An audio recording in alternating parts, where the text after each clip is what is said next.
Okay, sounds good. Awesome. John, welcome to the Motivate Collective podcast. It is great to have you on the show. Thanks for having me, Melanie. Appreciate being here. For those of Put the phone on silent. For those who are listening who don't know, what exactly do you do? So I am an executive leadership and what I would call a small unit coach. So for some companies, I act as more of like a consultant in the financial planning space, which is where my career before this lay. And now I primarily focus in on working with small teams, not small businesses necessarily, but small teams in every and all things that revolve around growth, performance, motivation, mindset, things like that. Growth, performance, just so growth, performance, and mindset. Do you see this as being even more of a trend and more of a focus now at this point in history? Yeah, I do. I th- especially, I think, especially with the emergence of social media, I think people have really weird expectations of what life is and what it is not, what's attainable, what's real, and where they get sustained motivation from, and sustained mindset from. So, yeah, I do. I think it's definitely changed even in my lifetime, where people are, in my opinion, less satisfied more quickly with life in general and with growth and with where they're going based on the opinions maybe or what they see throughout the world. Does this mean that people always want more, a lot more than they would have years ago? Are they just less satisfied? I mean, my personal opinion, yeah, in my experience, I think they're less satisfied and less happy, quite frankly. So let's delve into some stories in a moment about that. But I'm curious, how did you journey to end up doing this work? Great question. So I was in the early 2000s at the early slash height of the Iraq War. I was in the Marines. I joined right out of college, not right out of high school. So I did a couple deployments there. Um, and as a infantry squad leader for anybody that's listening and knows what that means. What is it? And well, I'm sorry. What's the squad leader? It's great to translate these things. Yeah. So basically, I was in charge of a Marine infantry squad, which is about 13 Marines. Infantry is think about like door kickers, frontline guys. Yeah, and so that's where this kind of started, and on my leadership train. I don't think in high school I would have, being like the captain of the football team or anything like that, I would have considered like leadership at that point in time for whatever reason. But um, you really get a kind of a crash course in leadership, especially in combat, but in the Marine Corps in general. And it's a lot more than that. It's mentorship. It's learning. It's trial by fire in a lot of different ways. But that's kind of where this started, and then where this progressed to over my career and in my life was I've always been that guy that in my friend group and in my family that people call when they have a tough conversation they need guidance on or real advice. I've been that dude, and that's kind of where my story started. And when I got into financial planning just about 15 years ago, my story continued on that framework and progressed pretty quickly through that and started mentoring and coaching younger financial advisors until it morphed into this fellow would. Yeah. The thing that stands out from this story is that you are focusing on mentoring and helping people to actually grow. Whereas we've all heard about or seen teams and workplaces where the boss is just telling people, do this, do that. And that's all that's happening. So, did you find, even as early on as the military, that you get greater results when you are thinking about what the people need as well? Yeah. What you just described, from my opinion, is the difference between a manager and a leader. Um, Yeah, so yes, right? Yeah, like the best leaders that I've ever met and the one that I get inspired from, there's one core component that they all have in common is that they care more about the people that they're leading than they do about their ego. And I've always viewed that as the foundation of leadership.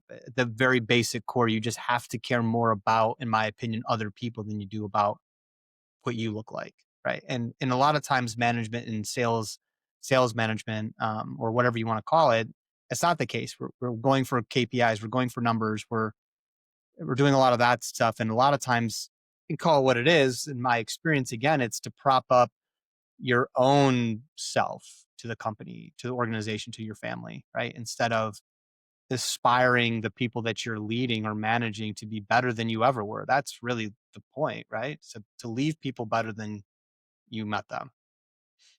Yes. I think it's sadly countercultural and it's glad sorry. It's sadly countercultural, and I'm really glad that you are seeing this approach of actually caring about the people because it feels so obvious for those of us who are people focused, but we live in a society that is all about the individual. It is all about me. And do Yeah. you think that a lot of people need a shift? And are you at any point in your work guiding people to shift away from the ego and away from the what can I get? Yeah, all the time, right? I don't think ego has any place in leadership in the traditional way that we view ego. To promote somebody else's book, I don't have a book. To promote somebody else's book, Ryan Holiday has written an awesome book called "Ego is the Enemy." It's a must read in my opinion. It's a great, and it's a different aspect of what ego really is. We all have a little bit of ego inside of us, and that's not the enemy. Like, that is not the enemy. We should be proud of what we are. There's a big difference between being proud of who you are and the type of leader or mentor that you are, and being overly consumed with it, right? And being it all about you. I do think you're correct, and that the majority of people care about themselves, which, I mean, there's some validity to that, right? Like, you do have one life to live. It is your life. So I think there's a counterbalancing act to that. But once you enter into the leadership space, in my opinion, ego in that space has no place. Definitely, definitely. We need to look after ourselves Mhm. and we need to get what can lead us towards the path that we want to follow. However, I'd love to delve into some specific examples then. After the military, so have you been doing this with corporates or communities maybe, or do you have a team where this has been unfolding? Um, yeah. So, great question. I mean, I work with a lot of different types of people. I work with a couple organizations as a whole. I call those institutional clients. So I have two institutional clients, and the rest of my clients are small teams, individuals, essentially. Um, so it's a little bit all over the board in that sense. I do work with a specific type of person that's really, and that's where we got into that growth mode. I don't, most people don't hire me if they're not trying to grow. I would say that's pretty normal for, maybe not for most forms of coaching. I would say even growing your mindset or changing your mindset's growth in a way, in a big way. Um, so I think that's probably the core dynamic of who they are at their core. I wouldn't say I have I don't really coach people in building these really strong niches. I know a lot of people do. I get why. Um, but most people, when they talk about a niche, they talk about like a demographic, right, of a person. I if anything, I if there's a niche that I work on, it's an attribute of a person. So it's not that they're in construction or finance or real estate. It's, do they have these attributes of a human being? Those are my clients.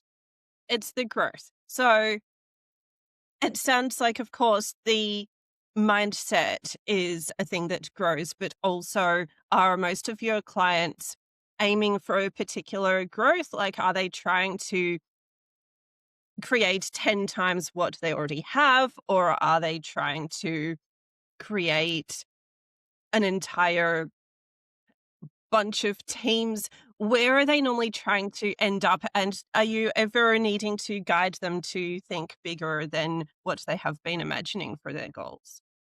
Absolutely. Yeah. Yeah. Again, not again. Most of my clients are looking to scale, I would say, most likely. And I do a lot of teams work. So working with partners, working again with individual producers or individual business owners that have a very small team and looking to grow or scale that, working on their leadership communication.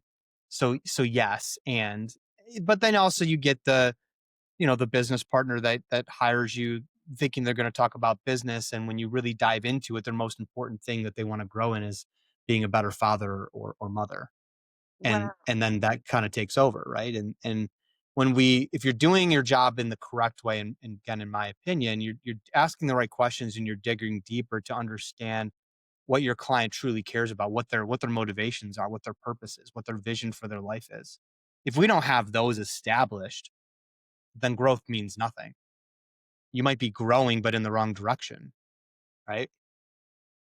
It is so true. So if you are happy to look at how people approach their personal lives as well, I'm so keen to ask. I think that the work life balance has become a stereotype. And I think that, okay, let's start with that because there are so many angles to this thing, but the work life balance, yes, it's a stereotype. What have you seen with that attitude, that concept?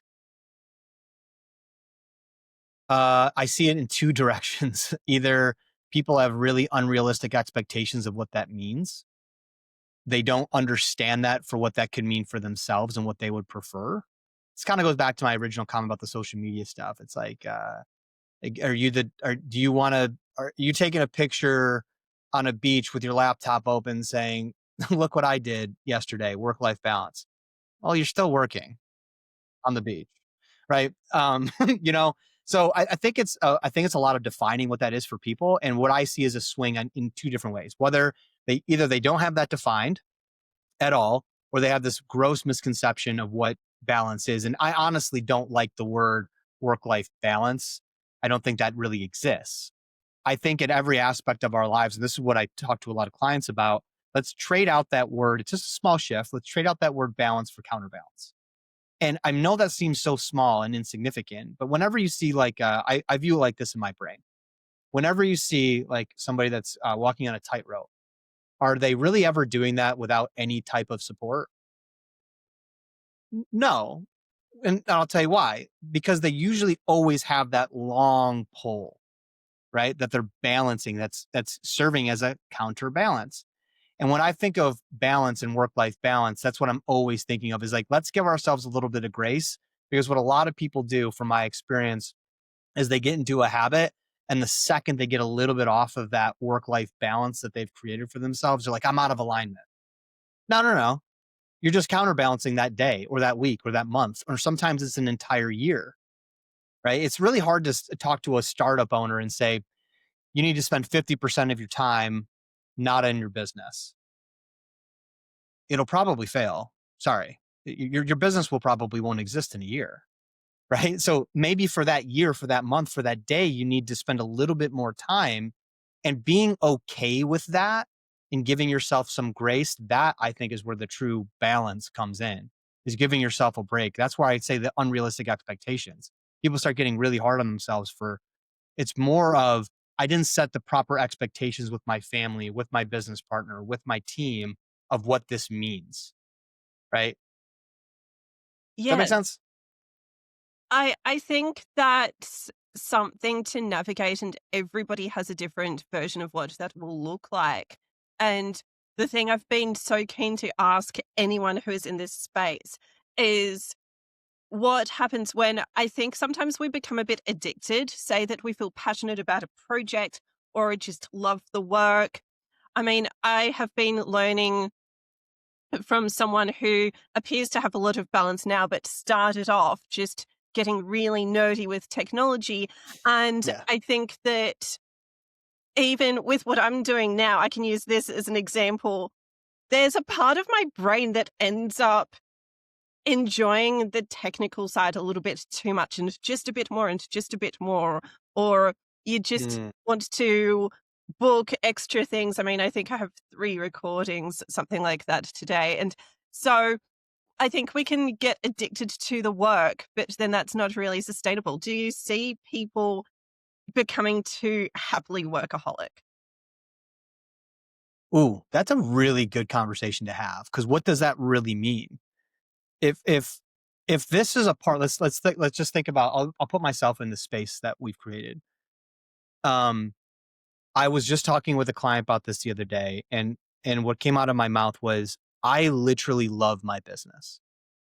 I do. Like it's an entity, like it's a person. Like I love it, you know?" And in that sense, some of the things that I have to do on the day, kind of like what you're talking about, of diving into some of the technical stuff and that, it's like, yeah, but if I love that and we have this, and every moment kind of counts, that's kind of in alignment with what I want in life, you know? And I think sometimes we, and I know I'm not saying that you went here, but I'm just again thinking how I'm processing this.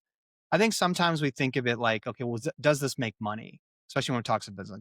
It does me going on the technical side or the admin side of things. Does that push my business forward? Does that push my life forward? And the answer to that might be no, might be, right?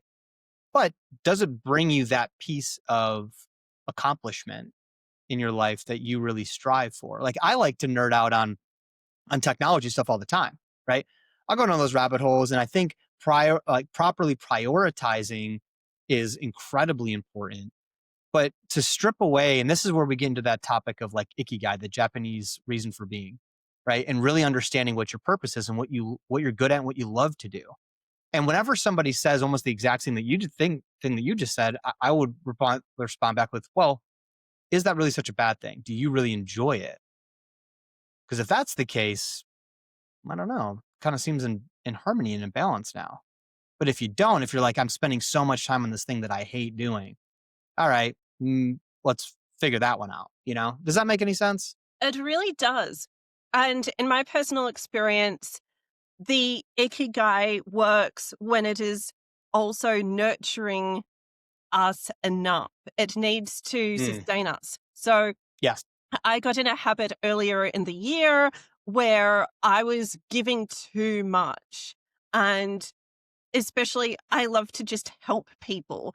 And so I think that what everybody can learn from, because I don't know a lot of people who are just as sacrificial as I am, and I'm not saying that to brag. I think I do it too much and I just drain myself out. But the thing that people could relate to more is that you need to balance the thing that you adore, like the technical things you were talking about that you like to geek out on, balance that, and then the things that are going to make money, because you need to make money to live in this world. So I'm wondering how you guide that, especially for small businesses when Mm, they might be struggling to figure out their time management, or mm, they need to do the high ROI stuff as well, even though yeah. the other things are Yeah. just so good.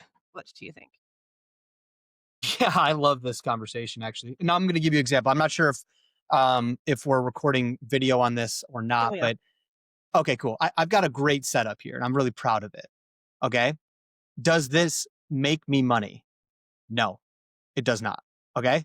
But it does fill my cup because I gain a lot, and this is just, I gain a lot of confidence by setting this up. I watched a 5-minute YouTube video and basically just bought everything the guy had on the video. It wasn't that big of a deal, right? Um, but does that make me money? No, it does not. Does that make me feel super confident getting on a call with you? Yes, it does. It does, right? Like, and I geeked out on this for weeks. Now I probably spent way too much time doing it. Um, Here's my piece of advice on that. And I'll use myself as an example. That's fine as long as you've set your priorities and your non-negotiables for the day. And I don't use the word goals specifically on a day-to-day basis for a reason. Goals we forgive ourselves on vastly too often. I didn't hit my goal. I'll try again. The word non-negotiable is simply like that, non-negotiable. I tell business owners all the time, especially ones that start out, if I paid you and you worked for me and you're going to do the same exact thing every single day, but you're going to work for me. You have a salary, you're W-2 again, right? Well, at least that's what it's called in the States, right? If you're going to be that person, I almost guarantee that you would be successful beyond your wildest dreams. Why? Because you have accountability. Because if you had to go reach out to your centers of influence, if you had to go network, because it's part of your job, it's what you're getting a paycheck for. It's weird how you would just do it, right? Yes. It's so different when we give the blessing and the curse of running your own business is the freedom. It's what people get drawn to, and it's also what kills businesses. If you aren't that way. So what I tend to coach people on is you can get as deep down a rabbit hole as you want, as long as you properly prioritize the three top things, the three non-negotiable things that you need to do to push your business forward towards your vision. And I use that word very specifically because anybody listening to this, if you haven't done it, we're in December, all year round. We're in December here. The entire planet's in December, right? If we're in December now and we're looking at 2026, and you haven't built a great vision for your future, or your vision has run out, or you have never done one before, please take the time and do it. Because without that, I'm not sure how we can properly prioritize where we're going. Right? It's like driving. It's like taking a road trip and having no destination. It might be a lot of fun, but we probably should be going somewhere. Yes. The destination, I actually heard about that goal setting with the previous guest as well. And Mm. I'm wondering, do you plan 5 or 10 years ahead? How do you set your next plan? How far ahead? I do what's called a day in the life vision. So I think of it like a journal entry, and I encourage people to sit down. It has to be at least a year in advance. But I pick a specific. I don't. To answer your question, it's neither and one. So I tell people to pick a specific date and time in the future that means something to them. Because look, if we're going to pick something like that, we got to get some type of emotional connection. That's how humans work. You got to get bought into your own vision, right? People buy. I've said this a million times. Like people, it's not mine. It's I learned it somewhere. People buy on emotion, or buy on emotion and keep on logic. So you got to do that for yourself too. You got to buy into your vision. So make it emotional. So for me, I don't do either one of those things. I've made a 10-year vision. I've at some points in time I've made a 3-year vision, um, based on more of a date and a day and time that I'm emotionally connected to. Perfect example. I'm turning 40 in a couple years. My vision right now is my 40th birthday. It's not even my birthday, actually. It's a couple months after my birthday. That is where my vision is based on right now. When I wrote it, it was, I think, 3.5 years into the future. But when I started writing my vision, that's what drew me to it. Of like, what do I want when I'm 40?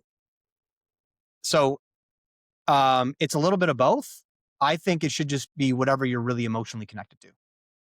And the 40 is such a milestone because I think sometimes when we are younger, we don't think about those older ages. And No, I no, didn't. you don't. Did you not think about 40 when you were 20? No, no, no. When I was 20, I was just trying to stay alive, to be honest with you. Probably literally if you did Yeah, military yeah. work. But that's so true. We don't think about that when we are younger. And I wish that I had as well. So picking a specific moment in the future that reminded me instantly of Back to the Future. Great, great movie. And I think that's a way that people can visualize it because if you can really set a scene in your head of where Yes. things will end up, because you can also do the opposite, right? And visualize, okay, if I keep going the way I'm going, how is this going to look? And if Hmm. you take it that far, it's amazing just what the end result could be. So Is that is that visualization something you do with your clients, with businesses to get them to actually see, okay, specifically in June 5th in 2030 or whatever, we're going Yeah. to be like this. Do you get really specific? I'll be seeing this thing, I'll be hearing this background noise. How do they visualize and manifest? Yeah, I've got yes, and I've got a bunch of digital worksheets that I can send to clients that, especially with AI nowadays, that they can fill out, um, and it takes them through that. And I think and again, I'll go back to that word emotion. Like I think what's most important in the work that I do with clients in vision is, when did you wake up and what's the first thing you felt in 2030? Like walk me through that. Like you wake up, what's the first thing you feel? Is it accomplishment? Is it fear? Right? Is it excitement?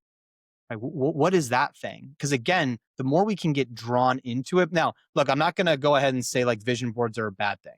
Not going to say that. But most of the time, vision boards are like, for anybody that's maybe saying, "Hey, what's a vision board, John?"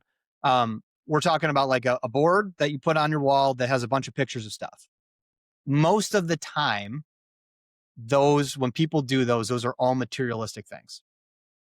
It has almost nothing to do with how you feel, how you acted, and all of that stuff, right? That it might provoke an emotion from you of like, hey, that's a car that I want, or that's a house that I want, or maybe I want to be married or have another child or something like that. Totally valid. I'm not saying don't do one of those things. I just don't think those are always effective, because you can easily kind of breeze over that, where you don't have again that feeling that gets evoked when you see it. Right. Yeah. I think it's an and conversation of let's talk about how you feel and how you act and what got you there. And what are those things in your life that you've acquired, we'll call it. Right.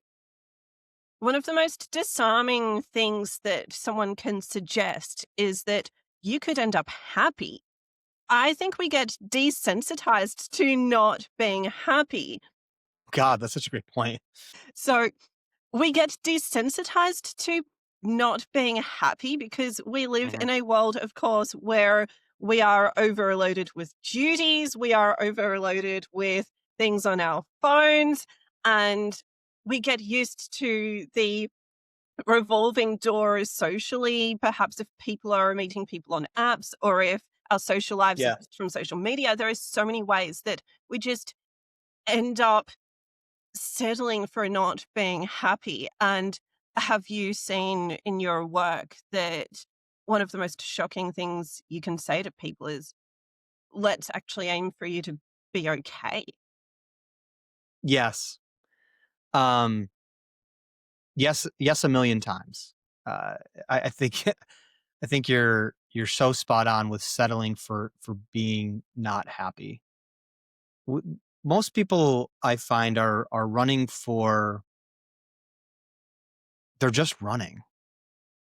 They're just kind of sprinting towards what they believe to be true. And I always love, sometimes I've got this one client, and every time she comes on the call without something that she wants to talk about, she always leaves and says, every time I show up without something to talk about, it's always the best conversation.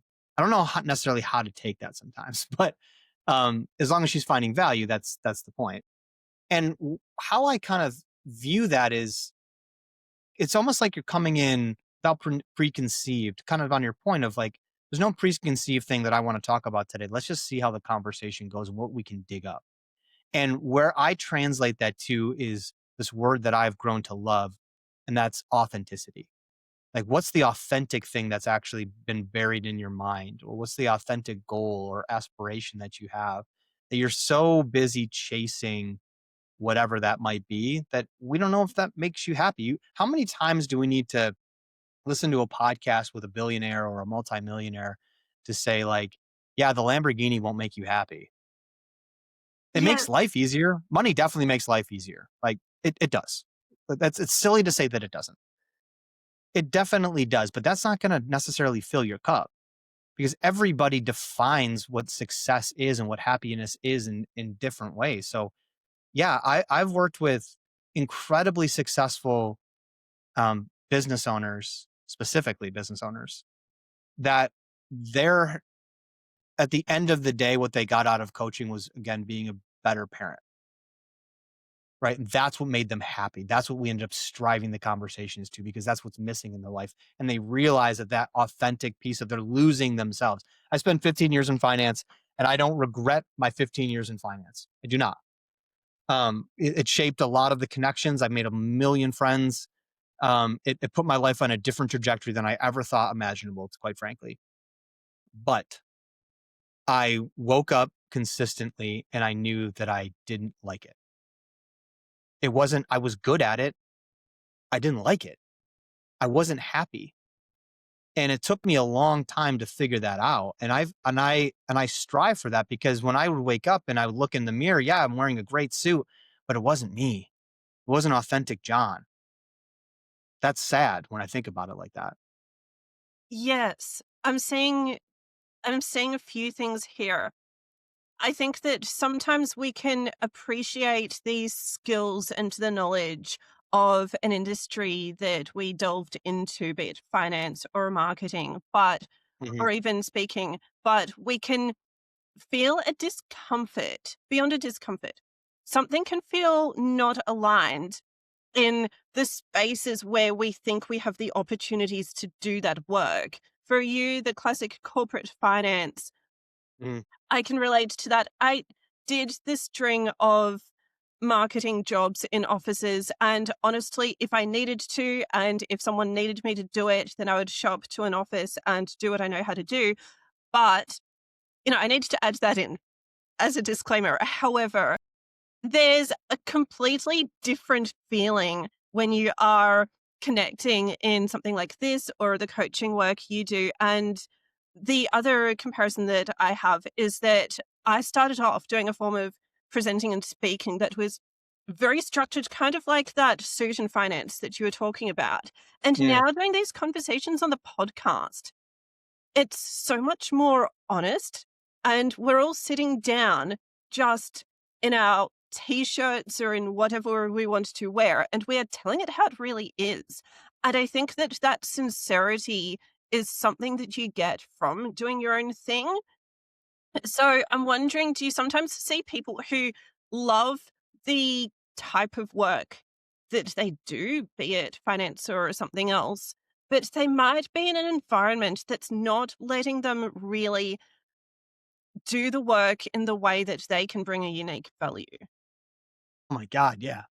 especially, especially in the more regulated, especially in the States, especially in the more regulated fields, right? They want to be doing, again, we'll just use financial planning as an example.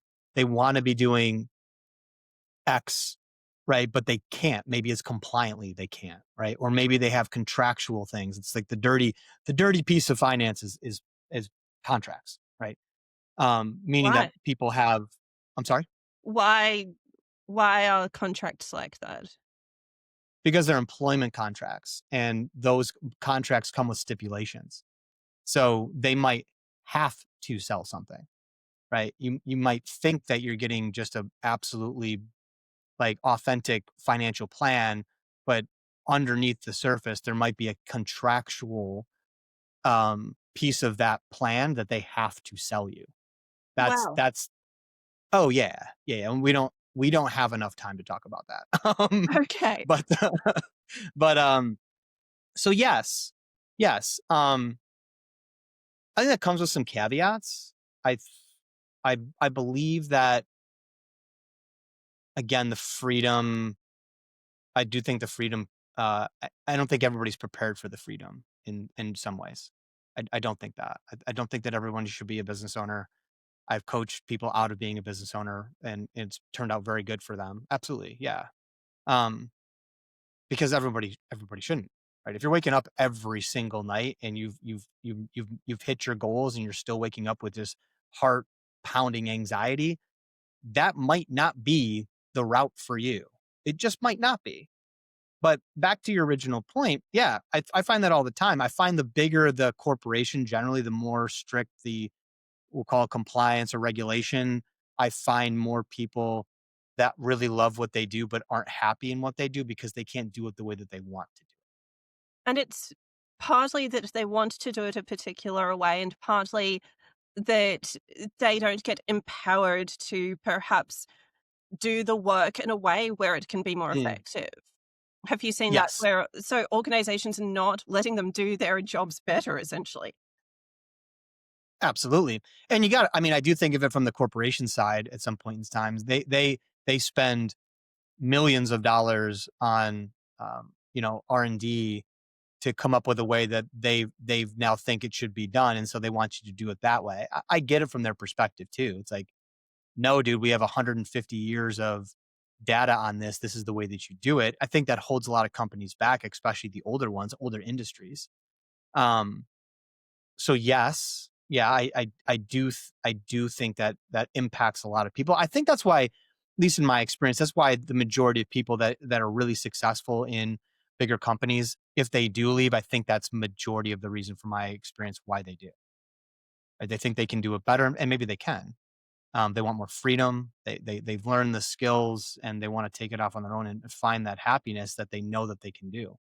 I know a lot of buddies that worked at, I have a lot of friends, almost all of my friends now actually, started off at large financial planning companies. Now they all run their own private, what we call in the States, RIAs, and or independent financial firms.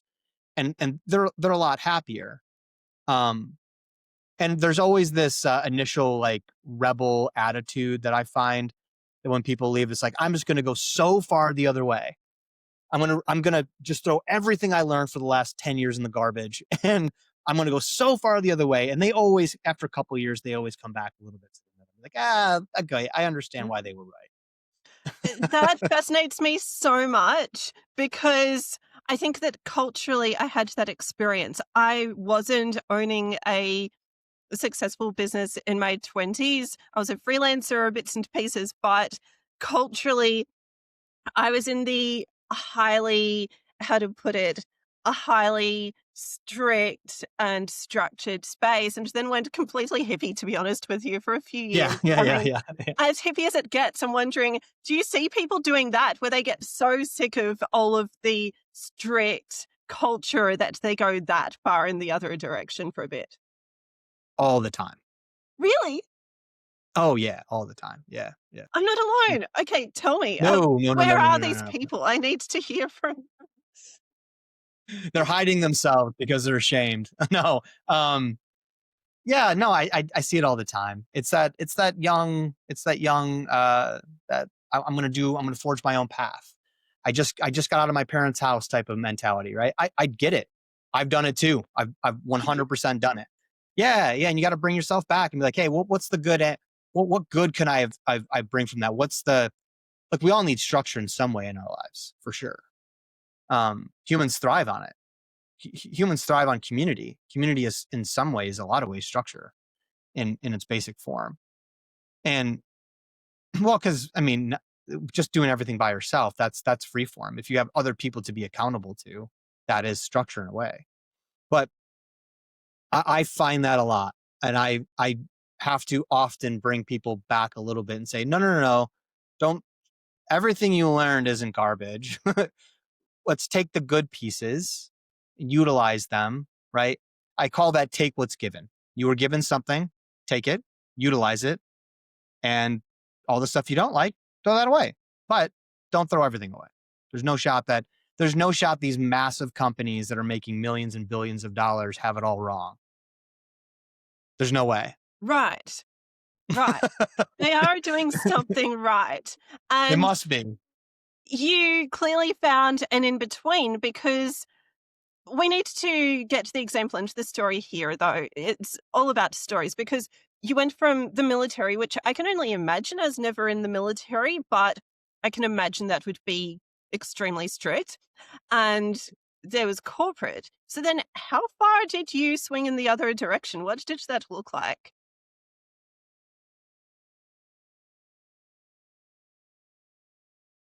Pretty far. I think for without getting too far into like the veteran mentality, um, I think there's always a little bit of that structure that always exists. I don't think that's something you can totally get away from, because it's kind of like bred in you. It's fabricated. It's a part of your DNA now. What I struggle with, to get very real, is um, trying to always fight the system, right? Not never wanting to drink the Kool-Aid again. That, and every Marine out there will know this. Like, we all drank the Kool-Aid at some point in time, and you can deny it all you want, but we all did. So it's getting out and understanding that, yeah, look, it's in the corporations. It really is in corporations' best interest for the corporation to create a cultish like culture. They want you bleeding whatever their company is. Why wouldn't they? Why wouldn't they? And I think where I went totally the opposite way is I was like, I'll never buy into that type of stuff again. So whatever you're telling me, I'm just going to assume that it's a lie. I'm just going to always assume that. I'm always going to try to forge my own path. I'm always going to try and do this, that, or the other thing. That worked for me in some ways, of giving me that, hey, let's change things and see things from a different direction. I believe one of the major reasons why I feel like I'm a good coach is because I'm looking from that 30,000-foot view. I'm looking to poke holes. It's why people hire me, to get an outside 30,000-foot perspective on their life, their situation, and their business. I think that there is a place that goes too far, and I've had to reel that back in multiple times in my life, of saying, hey, dude, you don't need to be the rebel here. This works. Adopt it, use it. Instead of trying to always create your own thing, always fight the system. There's a better way to do this. Sometimes things are just good enough. Good enough, it feels like quite a start for a standard. And the Kool-Aid, I like how you worded that, because I think that everybody drinks a Kool-Aid at Hmm. some point. I have met people who became disillusioned after divorces. Frankly, I met so many of them, plenty of them. They then Hmm. did not want any structure or rules or anything with relationships, and even with religion. Someone gets out of religion and then they don't want to believe anything, and anything goes in life. They have no sets of rules with that. Corporate, it happens there.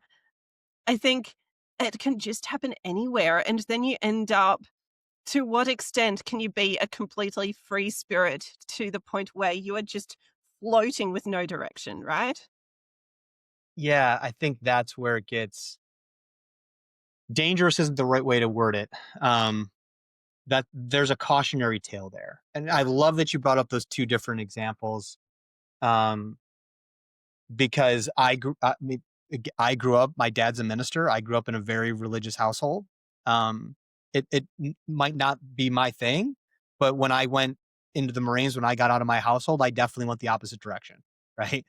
And same thing with, I got married. I'm explaining probably too much.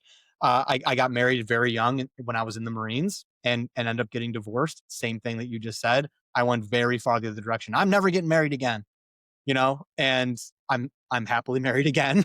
But there was multiple years of my life that, and it's this is a very personal thing, but like, there were so many years that I had in those, we'll call them the single years of sadness, that I didn't understand, of how much I wanted a partner, but I was so resistant to it. There were so many things there's so many, in my opinion, good things about religion that I realize now, that I just threw it out, because like, no, I'm never gonna be that. But there's hope. Like, at the basis of it, there's interesting things. We don't need to get into that conversation, but there are good things about that, and it goes exactly into the conversation that we're talking about, of like, yeah, everybody drinks the Kool-Aid at some point in time. Whenever you decide to exit, if you ever do, from whatever situation you're in, where you feel like you're in that state, take a deep dive and take what's good, utilize that, and move on. Don't, again, shift too far. keep your boundaries. Some people need to. Don't get me wrong. Absolutely, you need to get out and explore your freedom and explore whatever that might be. I'm not necessarily saying that, but I think that guardrails are probably good. Yes, guardrails. Absolutely. I am stunned and fascinated realizing that you had those experiences because I can just see the common threads. I see the formats. So, just in a sentence or two, because this is all about you, but I'll say that I grew up near a giant church, Okay. giant. And so I saw that and I saw the corporate world and I saw community organizations, and they all did the same thing.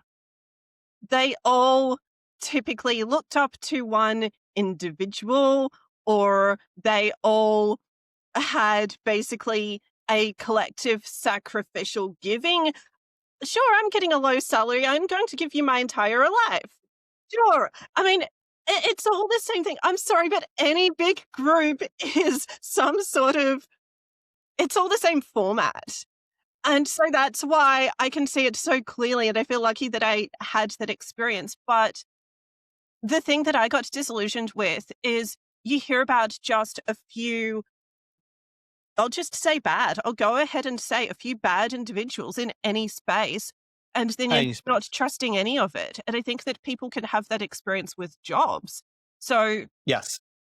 you've seen that happening. And that's why it's so important to know how to be a good boss. So that comes back to what you are guiding people with, how to nurture their teams. And also, you're probably helping people to trust bosses, trust their teams. Does that happen? Yes.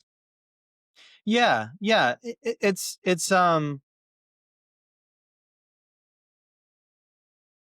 yeah. W- That's probably one of the bigger things that I say people need to let go of is do a better job at selecting your team. Because if you're going to be, trust is in every relationship. We talk about trust a lot in personal relationships, but it really exists everywhere in every relationship. And you see it start to manifest itself in the corporate world in things like micromanaging. That's all that means is that you just don't trust your staff. That really that's what it means. And I know that's super basic, right? But that's what it means.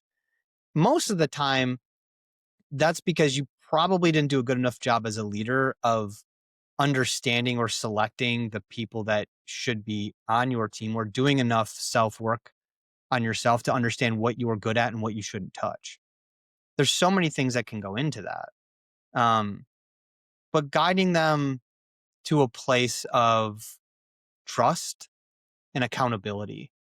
I always use this term with people. I think leadership in a lot of ways, when people, especially maybe it's their first occurrence, or they're growing their leadership skills, they always make the kind of a common mistake, and they're either vastly too chill of a leader or vastly too strict as a leader.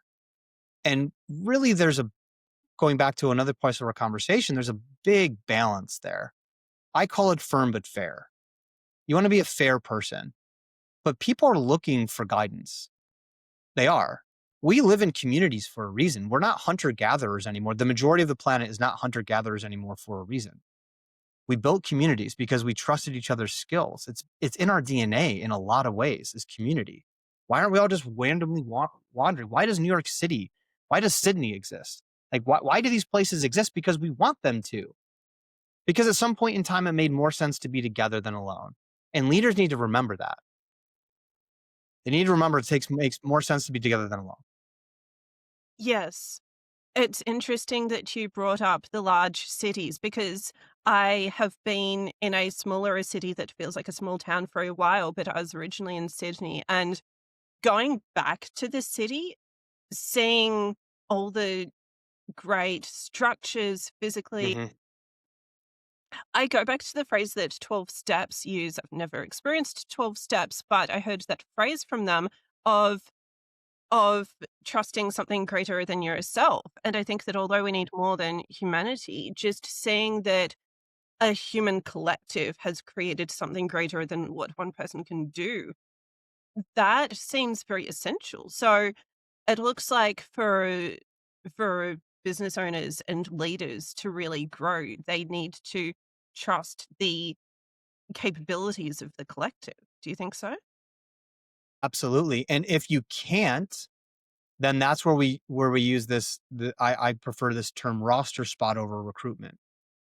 Then you may have just filled the wrong roster spot, meaning you may have a wrong team member on your team. It doesn't mean that they're not truly capable of whatever you've hired them for. That doesn't mean that. It doesn't mean that they're a bad person. It doesn't mean that they're incapable. It just means that for your team, your roster, they might not be the best fit. The system called EOS, it comes up with this saying, it's right person, right seat. And I want to make sure that I give them credit for it. It's a great system. Um, I have no affiliation with them, but they right person, right seat. You might have the right person in the wrong seat. You might have the right seat, but the wrong person. You also might be not trusting your team enough. And one of the things that is almost counterintuitive, but it works so incredibly frequently, is if you have maybe an underperforming or what you perceive as an underperforming team member, give them more responsibility and see how they act. They might be bored. When they have more responsibility. They might Oh, be bored that they don't have enough. right, right. So you're saying that some people will be bored and not performing well if they know that they are capable of more and they need more of a challenge. We can all Absolutely. relate to that, I think, in some way. So give them more, don't give them less. Give them more, don't give them less. Test them. A lot of times, if you've done even a decent job of getting them on your team, they'll rise to the occasion. Awesome.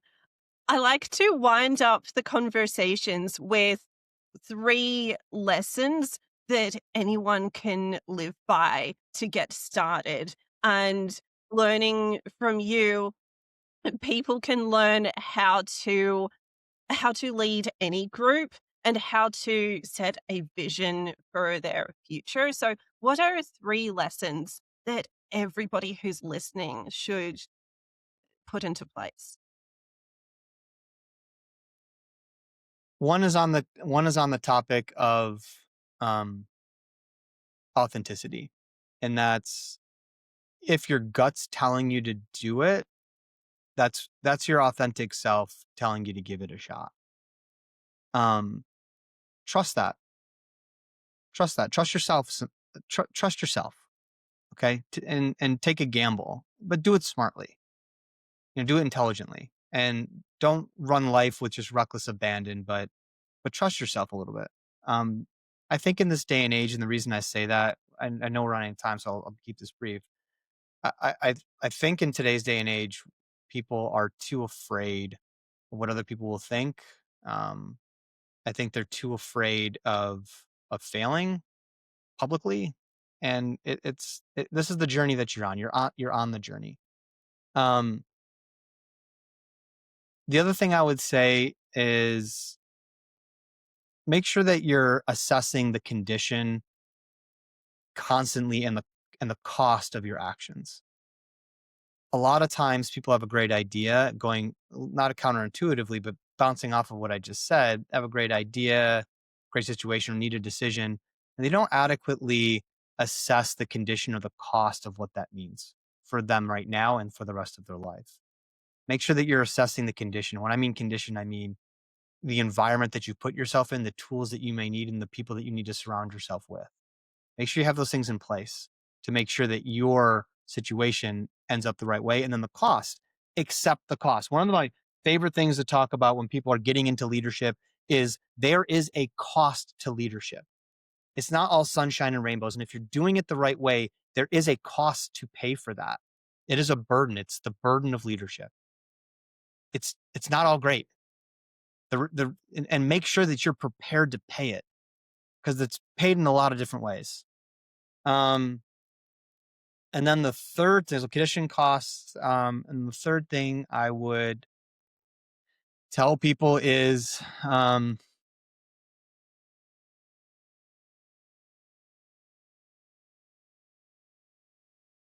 The first thing we started it with, I think the most important leadership uh, attribute that you can have is elevating others. And if we all kind of did that a little bit as leading ourselves, leading our families, leading our businesses, leading our teams, and we paid attention to that, I do believe that your life would also change for the better. So those are my three. Awesome. John, thank you so much for the wisdom, the stories, the insights, and thanks for being on the show. Thank you so much for having me, Melanie. It was honestly a pleasure. This was great. Awesome. Thanks.